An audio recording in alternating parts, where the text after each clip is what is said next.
Muy buenas tardes, queridos estudiantes. Bienvenidos a su cuarto encuentro de esta su asignatura de Sociología General.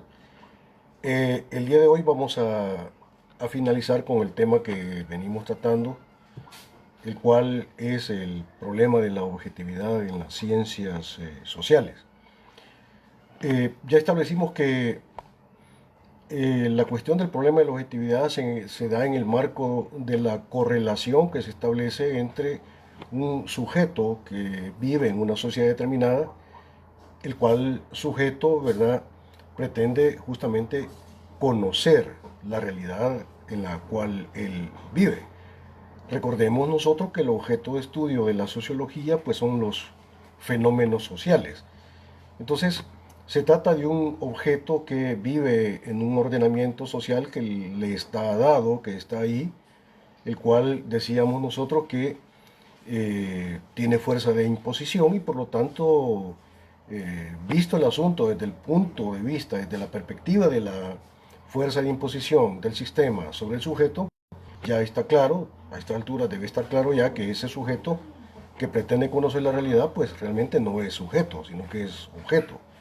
Y el verdadero sujeto es exactamente el sistema, que tiene fuerza de imposición y al final termina construyéndose un mundo a su imagen y semejanza. Si lo vemos desde esa perspectiva.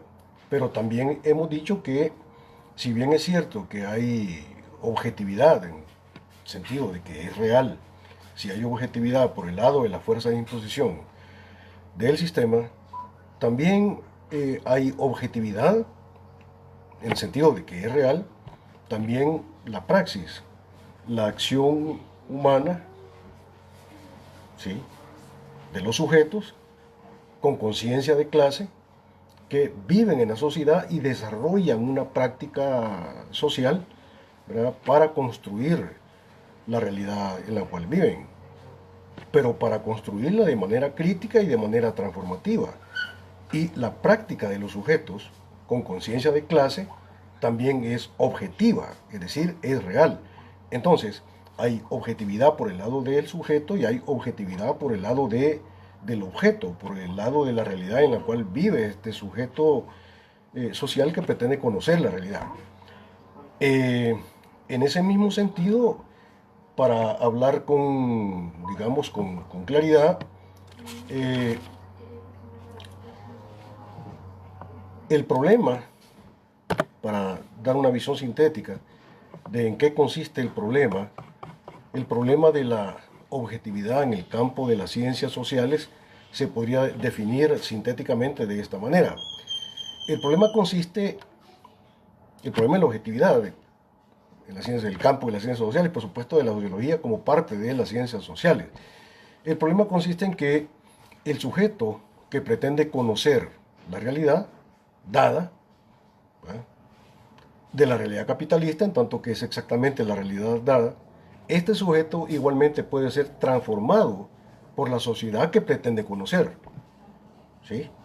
Ahora bien, si eso es así, si el sujeto que pretende conocer la realidad puede ser al mismo tiempo ser transformado por la realidad que pretende conocer, entonces la pregunta es, en ese contexto, en esa correlación del sujeto, ¿sí?, con la realidad en la que vive, uno puede preguntarse, bueno, y al final, ¿quién es el objeto y quién es el sujeto? Entonces, cuando se hable de objetividad en el campo de las ciencias sociales, uno tiene que preguntarse en qué consiste la objetividad, ¿verdad? Dicha objetividad no puede consistir tal como lo quería establecer o lo establecía en el siglo XIX la ciencia natural, ¿verdad? Para la ciencia natural, objetivo es aquello que está fuera de mí, fuera del sujeto, ¿verdad?, y que por tanto se le impone al sujeto. Objetivo es aquello que está más allá de la subjetividad. Y por tanto es una objetividad absoluta, está ahí. Eso es lo objetivo desde el marco teórico de la ciencia natural. Pero resulta que el marco teórico de la ciencia natural abusivamente quiso imponérsele también al análisis de la sociología. Recuerden ustedes que la sociología surge en el siglo XIX y En un primer momento, la sociología, digamos, de los fundadores clásicos de la sociología, como ya lo vamos a ver en un pequeño ejemplo, como es el caso de Emilio Durkheim, ellos adoptan el marco teórico de la ciencia natural y empiezan entendiendo la realidad objetiva de la misma manera que la entendía la ciencia natural. O sea, veamos el caso de Emilio Durkheim como un pequeño ejemplo. Bueno, Emilio Durkheim es uno de los fundadores muy importantes de la sociología. Es un pensador que vive en, digamos, la segunda parte del siglo XIX y la primera parte del siglo XX.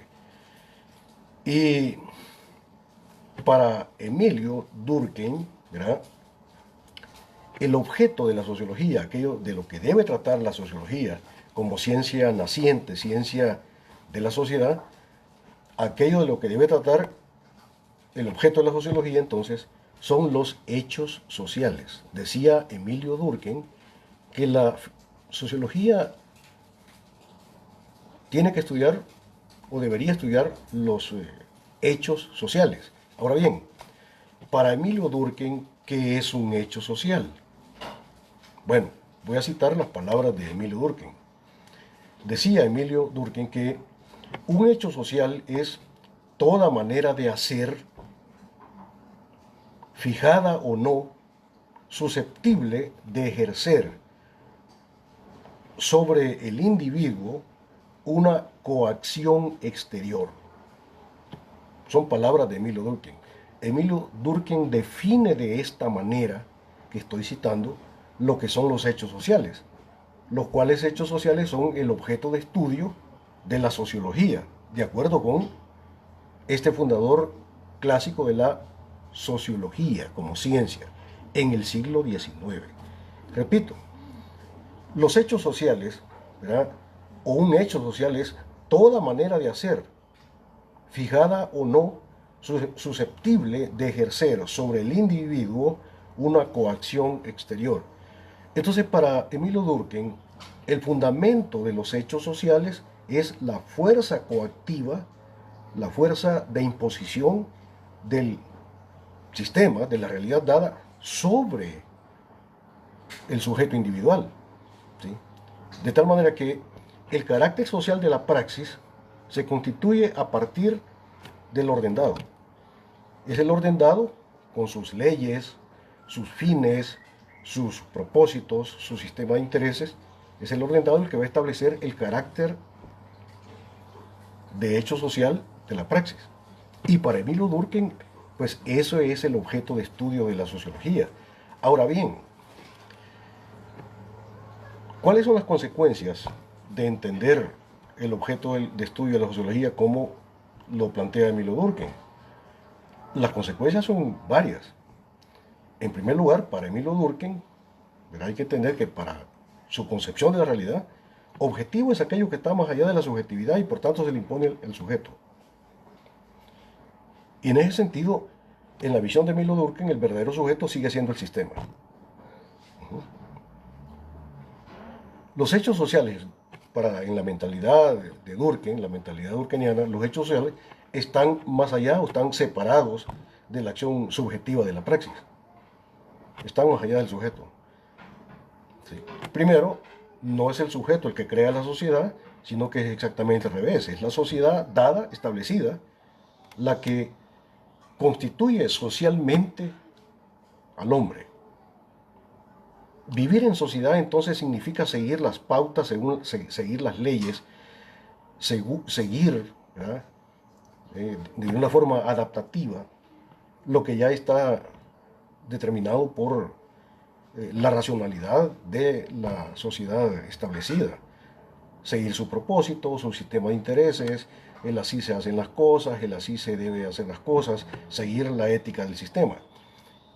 Cuando yo hablo de ética, hago un pequeño paréntesis. Ética viene de la palabra griega ethos, que significa modo de ser del hombre.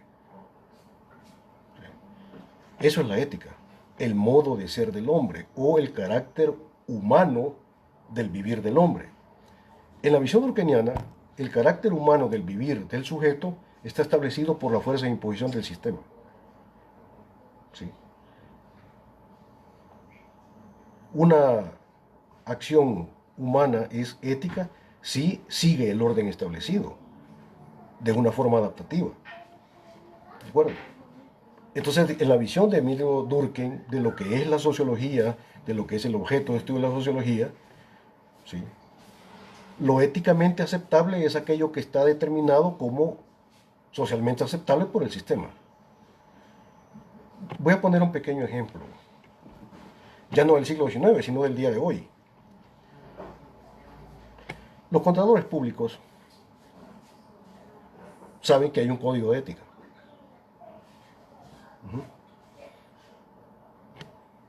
Es un código de ética que se lo dan como ya algo dado. Tiene que estudiarlo, tiene que aprendérselo y tiene que ponerlo en práctica. Jamás le preguntaron si estaba de acuerdo o no estaba de acuerdo con ese así llamado código de ética. ¿Sí? Entonces estoy hablando de algo que se le impone al sujeto, en este caso al contador público, del día de hoy. Y en ese código de ética hay una premisa fundamental, interesante de analizar. De acuerdo con esos códigos de ética, algo es ético, algo es moralmente bueno si es conforme a la ley. La primera premisa para que algo sea ético es que sea legal. Hay una especie como de axioma ahí, ¿verdad? Si algo es legal, luego por tanto es ético. Y estoy hablando del código de ética de ahora, ya. En este momento, si pudiéramos verlo en el internet, nos daríamos cuenta de que eso es así.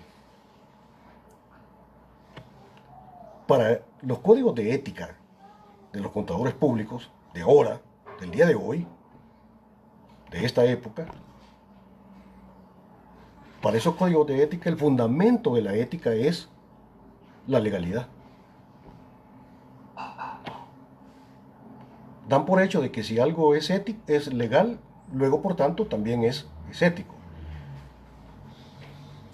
Este es un enfoque conservador. Esto es un enfoque acrítico. Este es un enfoque que se corresponde con la sociología burguesa, se corresponde con la sociología durkheimiana, con el enfoque de Durkheim. Porque, como yo les dije, en la visión durkheimiana, el orden de lo que es bueno y correcto es exactamente el orden de la legalidad. Pero estos códigos de ética que se le imponen a los buenos contadores públicos nuestros, jamás se pregunta, jamás desarrolla, digamos, una crítica en el sentido de preguntarse o de constatar en la práctica que hay un montón de cosas que son perfectamente legales, pero son inmorales. Por ejemplo, la propiedad privada es perfectamente legal. Está en la Constitución, es constitucional la propiedad privada. Pero la propiedad privada, en la lógica del capital, es inmoral. Porque es inmoral que pocas personas, en una sociedad como la sociedad salvadoreña, pocas personas sean dueñas de toda la riqueza y la gran mayoría de ciudadanos, la gran mayoría de personas de este país, seamos pobres. Entonces, la propiedad privada, de esa manera, aunque es legal, es inmoral. ¿De acuerdo? Entonces, eso significaría que no puede ser, no puede aceptarse. Tiene que haber un punto de vista crítico que cuestione el planteamiento de que el fundamento de la ética es exactamente la legalidad. Porque, como digo, hay muchas cosas que son perfectamente legales, pero son inmorales. ¿Y por qué, por ejemplo, se da la elusión de impuestos y la evasión de impuestos. Bueno, una de las causas es porque hay un montón de portillos de la misma legalidad que permiten hacerlo incluso de forma legal. La elusión de impuestos, la evasión de impuestos en un país en donde el 80% de la tributación que sostiene las arcas del Estado provienen de la clase trabajadora y solamente un 20% proviene de los dueños del capital, ¿sí? La evasión es inmoral. La elusión es inmoral, aunque pudiera ser legal. Entonces, no es cierto. Se equivocan los códigos de ética de este momento, de que el fundamento de la ética es la ley. No, muchas cosas son perfectamente legales, pero son inmorales. Pero volvamos a nuestro ejemplo de Emilio Durkheim. Para Emilio Durkheim la sociología debe estudiar los hechos sociales, y los hechos sociales son toda manera de hacer, fijada o no, susceptible de ejercer sobre los individuos una coacción exterior. Por tanto, una fuerza de imposición del sistema. Y eso es lo que debería estudiar la sociología. Pero en ese marco, digamos, analítico, los sujetos al final terminan siendo objetos y el verdadero sujeto es el sistema. Pero claro, esta es una forma burguesa, esto es sociología burguesa, durkheimiana.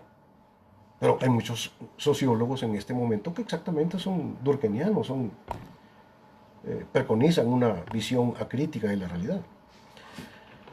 Bueno, entonces pero,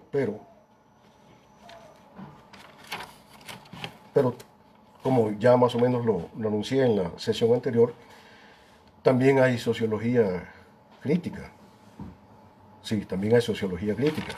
Y la dimensión crítica de la sociología como ciencia la va a fundamentar exactamente el marco teórico que postula Carlos Marx en el siglo XIX. La dimensión crítica de la sociología. Y yo les dije en la sesión anterior que la sociología es una ciencia comprometida con los intereses de la clase revolucionaria, y la clase revolucionaria es la clase trabajadora. No puede haber sociología, digamos, neutral.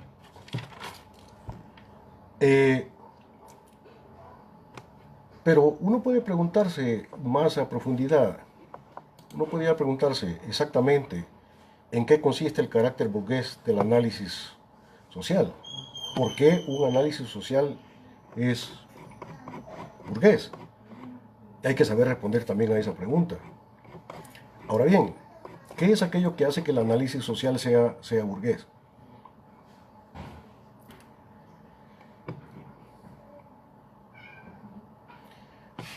Vamos a ir bien detallado. Primero voy a decir en qué no consiste el carácter burgués del análisis social. El carácter burgués o la dimensión burguesa del análisis social o de la sociología burguesa no consiste en que el enfoque burgués defienda los intereses de la clase burguesa. No consiste en eso. ¿Sí? Bueno, la clase burguesa tiene sus propios intereses y por supuesto que tiene derecho, aunque sea inmoral, pero tiene derecho, ¿sí?, a defender sus intereses. Pero el carácter burgués no consiste en que la clase burguesa defienda sus intereses. Eso no lo hace burguesa. Porque de la misma manera la clase trabajadora, la clase obrera, también defiende sus intereses. ¿Sí? Pero el carácter burgués no se fundamenta en eso, de que los burgueses defiendan sus intereses como burgueses. No.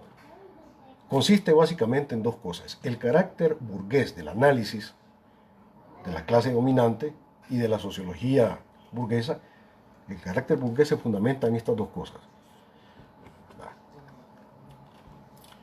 Consiste más bien, en primer lugar, en que el análisis capitalista o el análisis burgués es ideológico,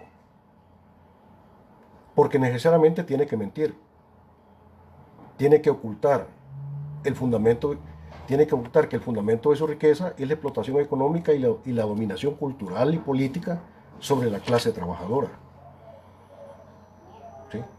El carácter burgués del análisis de la sociología burguesa, del análisis de los capitalistas, consiste en que, primero, en que necesitan no necesitan mentir, necesitan ideologizar, por tanto necesitan ocultar la verdad del fenómeno. Ahora bien, queda claro que si el enfoque burgués necesita mentir, entonces significa que no puede haber ciencia social desde el punto de vista de la burguesía. No puede haber ciencia, porque no es lo mismo ciencia que ideología. Desde el punto de vista burgués lo que puede haber es ideología o ideologización como ocultamiento planificado, como ocultamiento intencionado de la realidad. Eso en primer lugar. En segundo lugar,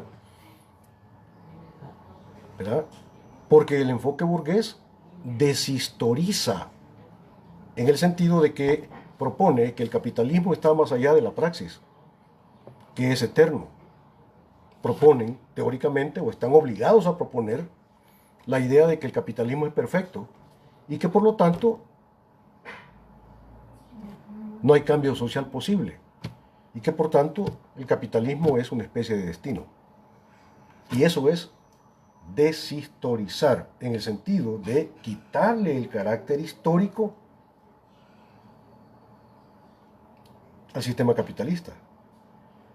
Más o menos en el planteamiento de que hubo antes historia, pero ya no la hay. La historia terminó, es el fin de la historia. Eso es deshistorizar. Proponer la idea de que el capitalismo es absoluto, que es perfecto y que no se puede cambiar y que está más allá de la praxis. ¿Sí? Y que lo único que hay que hacer es pues, estudiarlo en una forma contemplativa, pero no criticarlo. En eso consiste el carácter burgués del análisis capitalista. Entonces, el enfoque capitalista necesariamente tiene que garantizar la reproducción ampliada del sistema. Y como no hay crítica desde el punto de vista burgués, tampoco hay dialéctica, hay cierre de la dialéctica, porque no se puede operar la negación de la negación. En eso consiste el carácter burgués, de la reflexión sociológica, ¿verdad?, conservadora. Ahora bien, les decía yo que ciertamente hay objetividad por el lado del objeto, por el lado del sistema como orden dado, pero que también hay objetividad por el lado de la praxis. Y que esa objetividad por el lado de la praxis y que el carácter científico de esa objetividad crítica por el lado de la praxis es exactamente lo que Marx construyó en su planteamiento teórico en el siglo XIX. Y aquí hay una cuestión bien interesante, yo la voy a decir con toda claridad. No puede haber sociología científica si no es marxista. No puede haber sociología científica crítica si no es marxista. Y marxista-leninista. De ahí la importancia de conocer el marxismo, de ahí la importancia de conocer las propuestas de Lenin. Porque fuera del marxismo-leninismo solo hay ideología o ideologización de la realidad.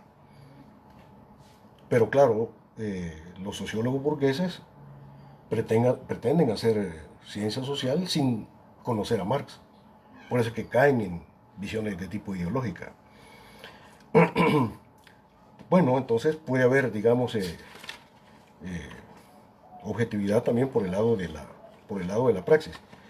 Pero ya dejé claro desde la sesión anterior que de la praxis de la cual estamos hablando desde la perspectiva de la sociología crítica es una praxis concreta. En una sociedad donde hay clases sociales, dos clases fundamentales, y ambas clases tienen sus proyectos históricos bien determinados. El proyecto histórico de la clase capitalista es garantizar la reproducción ampliada del sistema y por tanto mantener o eternizar el sistema dado. Y por tanto sus visiones son absolutamente de tipo conservador. Para la visión burguesa, pues no debe haber praxis, no debe haber crítica, simplemente sujetos adaptativos, como zombies sociales. únicamente. Pero ese es su proyecto histórico. Ahora, la clase trabajadora, la clase obrera, tiene también su proyecto histórico, que es destruir el sistema burgués para construir la dictadura del proletariado. Y por tanto, la clase trabajadora es la única clase que está interesada, y más que interesada, está obligada estructuralmente a cuestionar el sistema, a destruir el sistema, ¿sí? A operar entonces la negación de la negación para poder construir la dictadura del proletariado. Fíjense que ya desde la clase anterior les vengo diciendo, no es objetivo de la clase trabajadora construir una democracia. No tiene nada que ver con eso.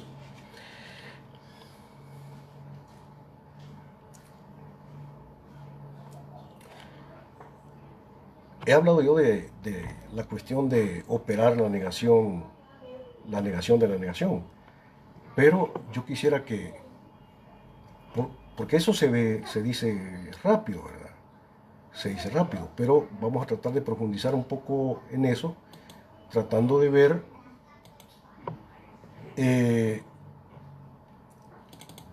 el carácter autocontradictorio del sistema. La autocontradictoriedad del sistema.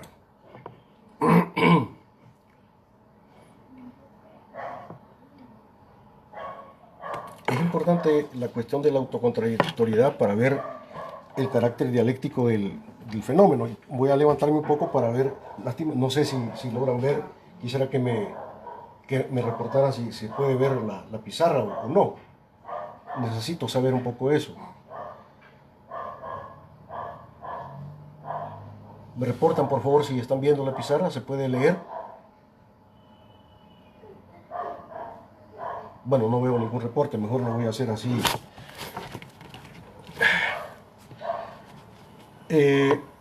La lógica del capital es, digamos, altamente autocontradictorio, lo hemos dicho claramente, hay contradicción por todas partes.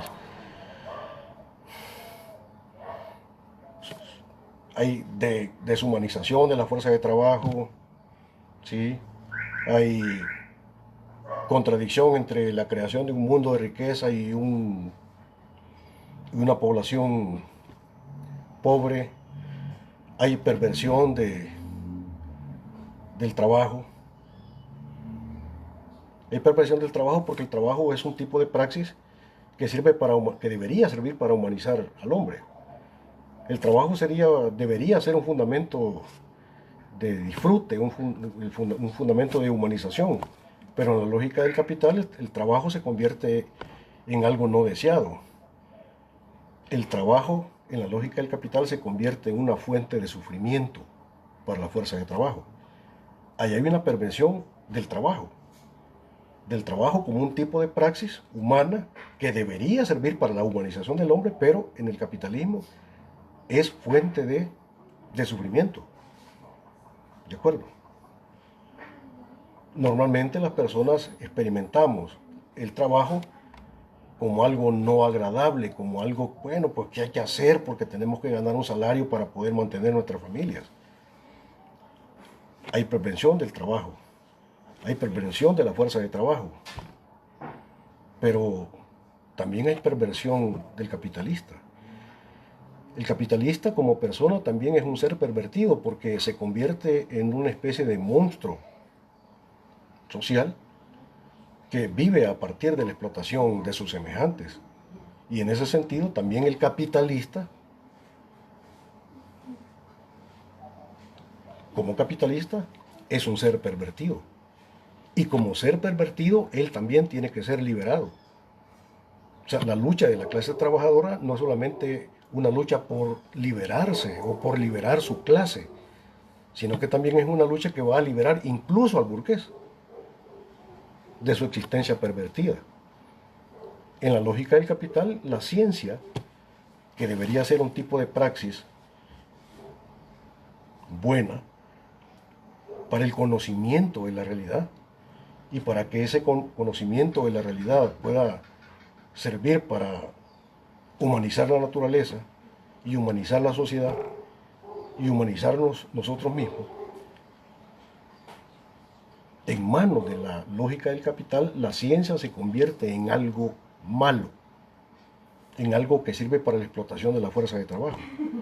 Entonces, estoy hablando de que la contradictoriedad de la lógica del capital pervierte al trabajador, pervierte las relaciones sociales, pervierte incluso al burgués mismo, pervierte la ciencia, trastoca todos los valores, pervierte la naturaleza. Porque a la naturaleza no se la ve como nuestro hogar, sino que se la ve a la naturaleza como un recurso, ¿sí?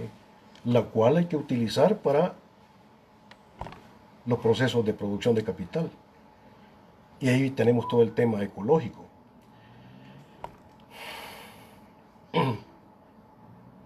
¿Ves? La lógica del capital es ilógica, es pervertida, es inhumana, porque está en contra del ser humano, incluso en contra del mismo burgués. Entonces la lucha de los trabajadores, la lucha de la clase trabajadora, que es la clase revolucionaria, tiene que liberar no solamente a su clase, sino que tiene también que liberar al mismo burgués. Pero, punto importante, de ahí vengo, que la clase revolucionaria es la clase trabajadora. ¿Sí? No son los intelectuales, no son los profesores universitarios, no son los aviondos o los tanques de pensamiento. No, la clase revolucionaria es la clase trabajadora, como clase. ¿Sí? Ellos.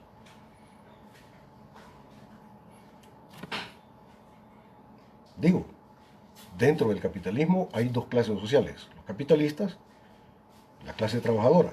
Y todos los que no somos ni lo uno ni lo otro, somos sectores intermedios o capas medias. Pero nosotros como capas medias no tenemos un proyecto histórico propio. Solo hay dos proyectos históricos. El proyecto de la burguesía y el proyecto de la clase trabajadora. Ya he dicho, hasta el cansancio. El proyecto histórico de la clase burguesa es mantener, garantizar la reproducción ampliada del sistema. Y el proyecto de la clase trabajadora es destruir el sistema capitalista y construir el socialismo, el científico o la dictadura del proletariado. Ahora bien, nosotros que somos sectores intermedios, que ni somos burgueses y ni somos clase trabajadora, como no tenemos un proyecto histórico propio, ¿qué es lo que tenemos que hacer? Adoptar uno de los dos proyectos. Es decir, no hay puntos intermedios ni puntos neutrales. O adoptás como propio el proyecto histórico de los burgueses o adoptás como propio el punto de vista de la clase trabajadora. Y ya te dije que solo desde el punto de vista de la clase trabajadora puede haber cambio social, solo desde el punto de vista del proyecto histórico de la clase trabajadora puede haber ciencia, ciencia social, como conocimiento crítico de la realidad. Solo desde el punto de vista de la clase trabajadora hay futuro. Hay futuro. ¿Por qué? Porque solo desde el punto de vista crítico se determina que lo que es no coincide con lo que debe ser. Desde el punto de vista burgués, no. Ya lo que es exactamente lo que debe ser. Y si ya vivimos en lo que debe ser, pues entonces no hay futuro. El futuro está cerrado. El futuro, como dije la vez pasada, es una especie de eterno presente. ¿Verdad? Entonces, solo desde el punto de vista de la clase obrera, la clase trabajadora, puede haber futuro. Solo desde el punto de vista de la clase trabajadora puede haber libertad.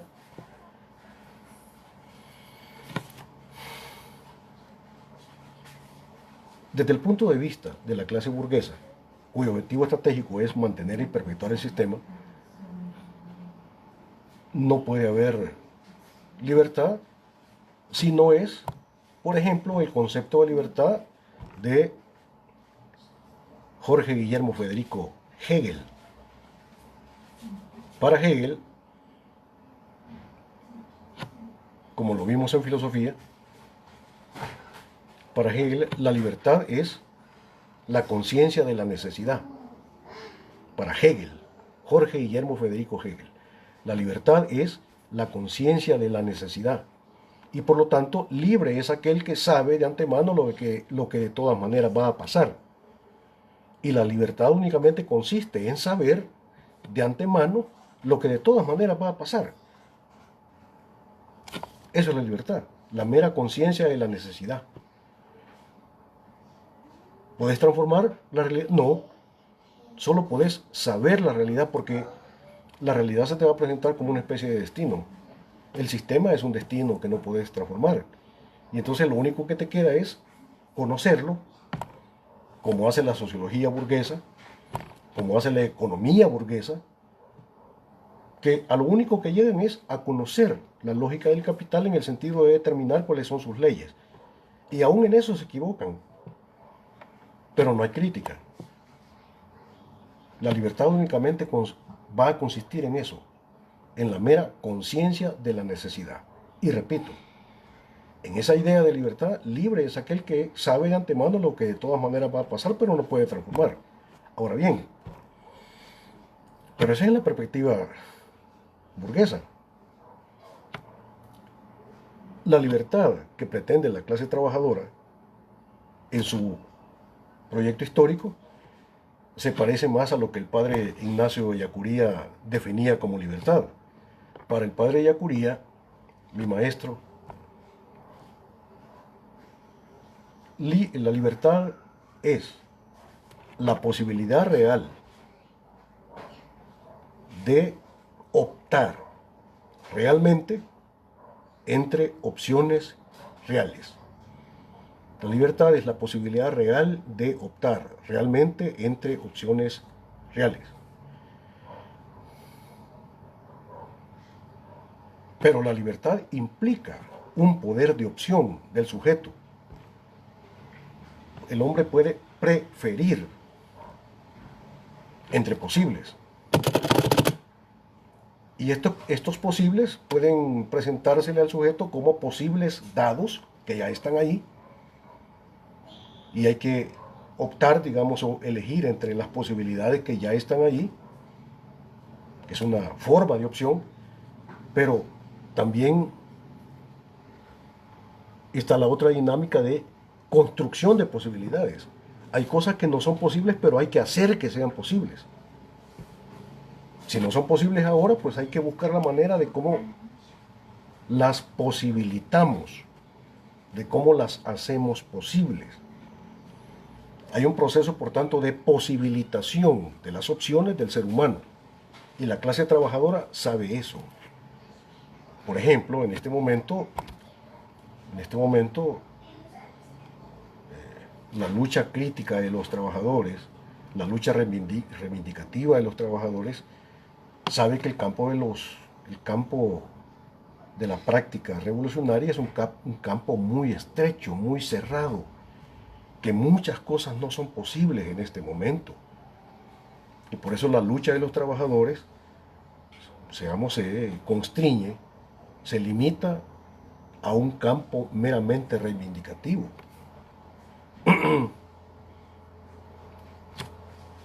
Pero la clase trabajadora sabe que hay que construir las posibilidades para que la revolución sea posible, la cual en este momento no puede ser posible, pero hay que posibilitarla, hay que hacer que sea posible. Esta es una segunda visión de lo que es la libertad, ¿verdad? Ya la libertad no consiste simplemente en optar entre posibles dados, sino que implica también la acción activa de creación de posibilidades entre las cuales el sujeto puede optar. Y en eso estamos.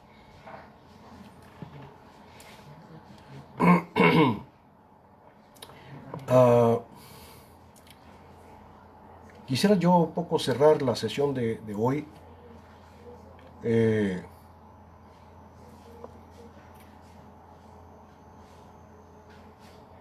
con un último planteamiento. Yo quisiera como contradistinguir claramente entre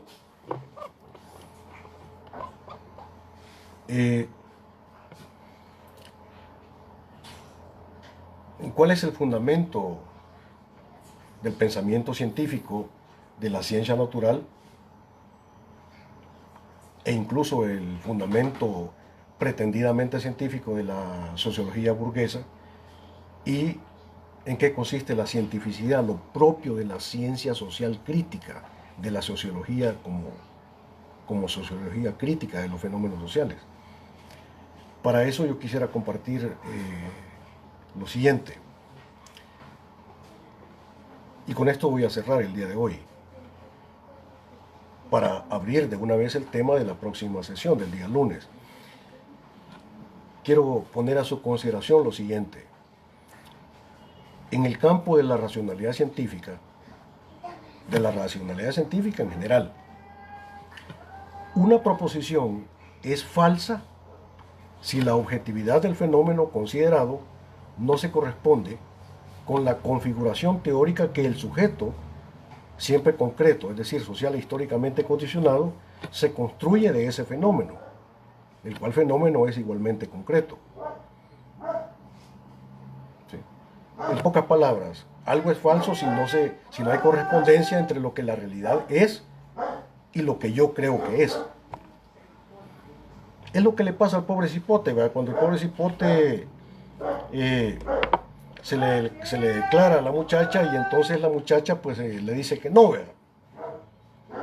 Pero el pobre cipote no entendió bien y entonces él entendió que era así. No se corresponde. Entonces, en la manera como el pobre muchacho entendió las palabras de la muchacha y lo que la muchacha le quiso decir. No hay correspondencia entre pensamiento y realidad. Ahí se da algo falso. Ahora bien, verdadero es aquel planteamiento que capta las leyes esenciales que implican el surgimiento, desarrollo y crisis del fenómeno investigado. Aquí viene. Pero hay una diferencia entre el estatuto de verdad en las ciencias naturales y la matemática y lo verdadero para las ciencias sociales. Fíjense lo que estoy diciendo. Sí. Hay una diferencia entre lo que la ciencia natural y la matemática establece como verdadero y la manera como la ciencia social crítica establece lo verdadero. Vamos a ver en qué consiste la cuestión.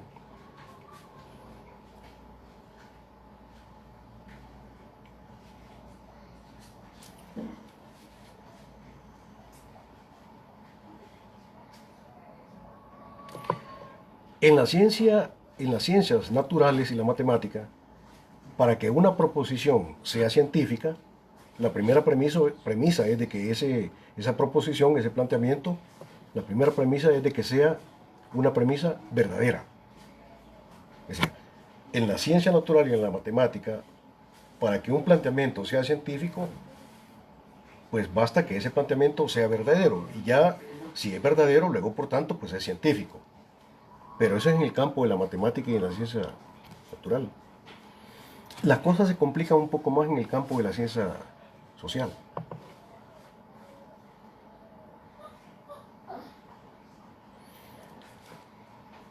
En el campo de las ciencias sociales, para que una proposición sea científica, tiene que cumplir por lo menos dos requerimientos. En el campo de las ciencias sociales, para que un planteamiento sea un planteamiento científico, tiene que cumplir dos cosas. Primera, en las ciencias sociales, las proposiciones tienen que ser verdaderas. Primer requisito. La proposición científica en el campo de la ciencia social, al igual que en la ciencia natural y la matemática, tienen que ser verdaderas. Pero no es suficiente. No es suficiente. Es suficiente para la ciencia natural, pero no es suficiente para la ciencia social, porque tiene que cumplir un segundo requisito. El segundo requisito es este, que en el campo de las ciencias sociales, sobre todo en el campo de la sociología crítica de los fenómenos sociales, las proposiciones científicas tienen que responder a los intereses estratégicos de la clase social revolucionaria en el contexto del modo de producción en el cual acaece o sucede el fenómeno considerado. Un planteamiento, si quiere ser un planteamiento científico en el campo de las ciencias sociales, primero tiene que ser verdadero, al igual que en el campo de la ciencia natural y la matemática. Pero no solo eso. Segundo, en el campo de la ciencia social, ese planteamiento, además de que es verdadero, tiene que responder a los intereses de la clase revolucionaria. ¿Sí? ¿Por qué? Porque solo desde el punto de vista de la clase revolucionaria puede haber cambio social. Solo desde el punto de vista de la clase revolucionaria puede haber historia. Solo desde el punto de vista de la clase revolucionaria puede haber dialéctica. Puede haber futuro. Desde el punto de vista de la clase revolucionaria, el orden dado no se me presenta como un absoluto al cual yo tengo que someterme, sino que el orden dado se me presenta como una realidad contradictoria, autocontradictoria, como una negatividad que hay que superar, como una negatividad que hay que negar. Es la negación de la negatividad del sistema para dar el salto, dar el paso hacia la construcción de una sociedad superior. Y entonces puede haber futuro, puede haber dialéctica, puede haber historia, puede haber praxis y puede haber ciencia. Desde el punto de vista de la clase burguesa no puede haber ciencia. Lo único que puede haber desde el punto de vista de la clase capitalista es ideologización como planteamiento justificativo, como planteamiento que oculta, encubre la verdad de la realidad. Es exactamente lo que ves todos los días, por televisión, en los periódicos. Todos los planteamientos lo único que hacen es encubrir la realidad. Cuando el político aparece por televisión diciendo una cosa, tened por seguro que lo que quiere decir es otra. O dicen una cosa, pero realmente va a hacer otra. Por ahí dijeron que a la Universidad de Salvador le iban a quitar 3.5 millones. Después tuvieron que desmentir o tuvieron que decir otra cosa. Que le iban a dar 10 millones más. Es una danza del claro oscuro, del gallo gallinismo ideológico. Y en realidad, supongamos que a la universidad le dan 10 millones y ya no le van a quitar los 3.5 millones, sino que le van a dar 10. Aún así, le quedan debiendo. Si la universidad ya desde el ejercicio fiscal, desde el año pasado para acá, ya tiene un déficit de más de 13 millones de dólares. Con los 10 que supuestamente le van a dar, ni siquiera le quedan debiendo. ¿Ves? Por eso es que la sociología crítica tenemos que estar como muy atentos de ese tipo de movimientos encubridores de la realidad. En la próxima sesión, queridos estudiantes, en la próxima sesión vamos a trabajar una cuestión muy importante que tiene que ver con lo que yo les he venido diciendo. Les he venido diciendo que la sociología crítica o la ciencia social crítica es una ciencia comprometida con los intereses de la clase trabajadora. No es una ciencia neutral, sino que está comprometida. En la próxima sesión vamos a tratar exactamente en qué consiste el compromiso de la ciencia social con la lucha revolucionaria de la clase trabajadora. En pocas palabras, no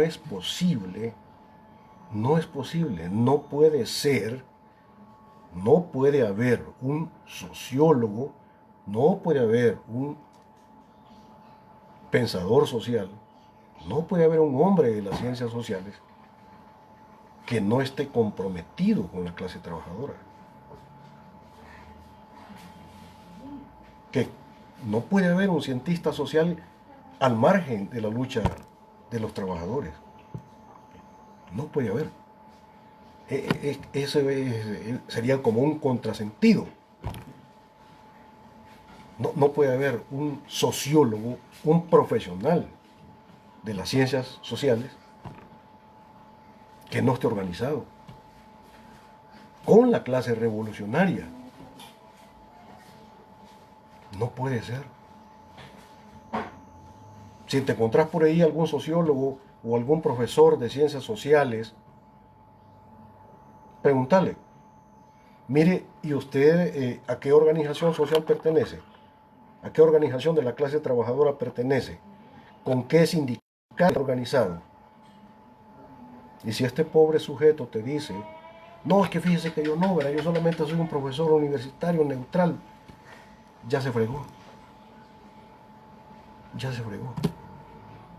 No es sociólogo, no es un verdadero pensador social. La sociología es una ciencia comprometida con los intereses de la clase revolucionaria. No puede ser neutral.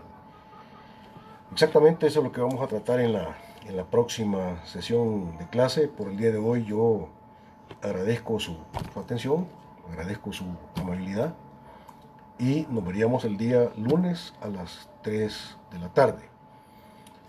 Muchas gracias y pasen ustedes una muy feliz tarde.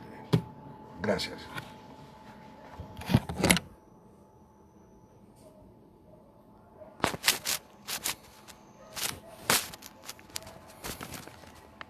¿Cómo termina esto? Nació.